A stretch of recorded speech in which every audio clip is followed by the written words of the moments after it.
Општина Штип бара начин проблемот осветлување да го отстапи на приватна фирма. Намерата е во наредните 12 години наместо општината со уличното осветлување да раководи приватен партнер. Кои се обврските на оној кој евентуално ќе се нафати да го осветлува Штип? Приватниот партнер секако ќе има обврска да ги замени сите сиелични, постоечки сиелични места во градот, кои се некаде над 4000 на број.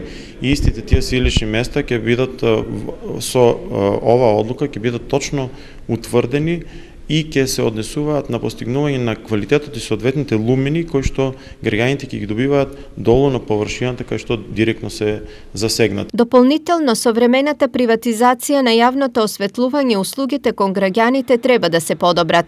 Приватниот сектор ќе има обврска и да воспостави кол центар кај што граѓаните сега ќе имат можност директно канализирано да ги пријавуваат сите дефекти, точно утврдени и лоцирани со бројка и ќе можеме во рок од 48 часа да Подобри услуги во делот на јавното осветлување очекуваат и граѓаните, според кои цели улици во Штип биле во целосен мрак. Има доста места што нема осветлено. Децата и старите што излеват вечериња не смеат да излезат.